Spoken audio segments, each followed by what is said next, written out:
Welcome back to Seed and Sparrow Homestead, friend. It's a beautiful fall day. Let's plant some garlic. All right, you guys, we're outside and we're planting garlic today. So, a few things about garlic. That is typically something that is planted in the fall and you harvest it the next summer, like midsummer. And there are two types. Sorry, my cat is all over me.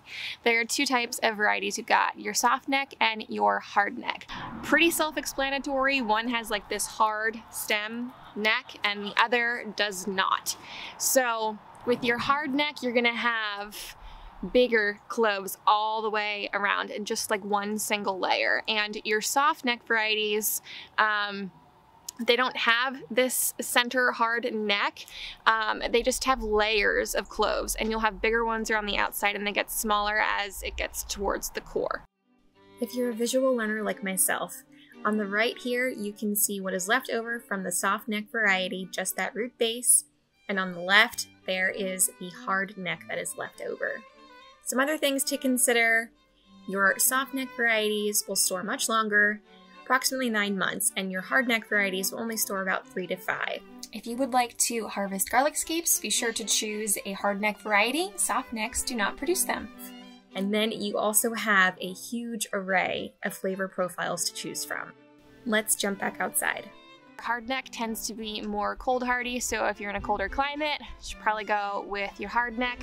I'm kind of like right on the border, and I know people that grow both varieties around here in PA, so I'm gonna grow some of each and just see how they do. Really just depends on our winter. Some years are really mild and other years are not, so I'm just gonna give it a shot and we'll see how it goes. When preparing your growing space for your garlic, keep in mind that garlic is a crop that's going to be overwintered. We're planting in the fall and we're not going to be able to harvest until the next summer. I like to make sure they have plenty of nutrients in the soil to last them that amount of time. Now, in the spring, of course, you can come in with some liquid fertilizer and apply that to your garlic bed. But a lot of times people will amend their beds in the spring, like the actual soil itself, and you're not going to have an opportunity to do that because you already have garlic in the ground. So I like to add at least 3 inches of a good quality compost, and I also incorporated some worm castings, which are high in nitrogen. Garlic is a heavy feeder when it comes to nitrogen, so you want to make sure that this space is going to be filled with nutrients for about the next 9 months.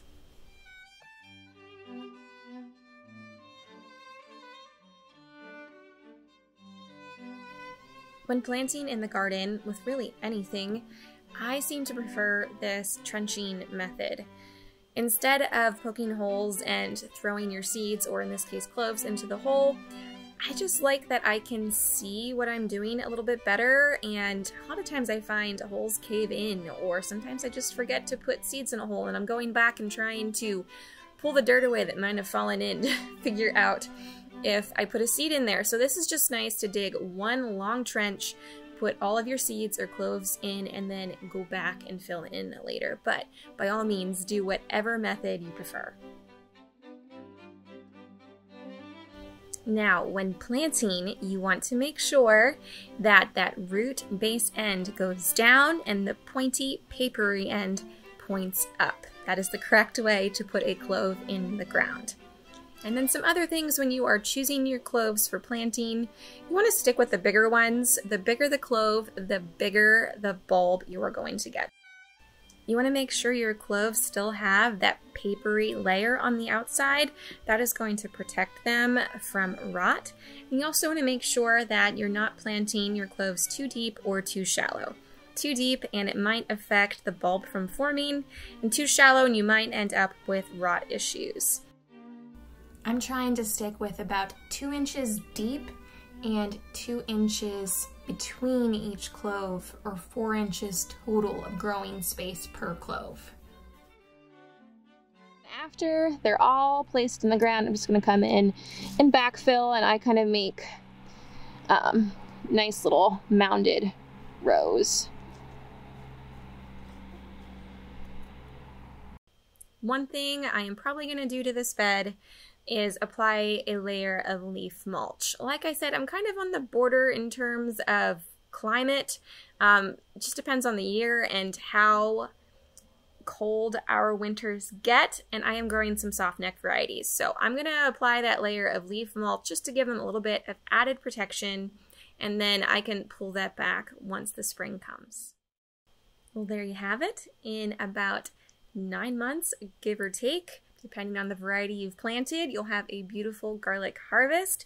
It really is a super simple crop to grow. I hope you guys found this video helpful. If you did, go hit that like button. Don't forget to subscribe to my channel. I hope you have a blessed day, and I'll catch you in the next one.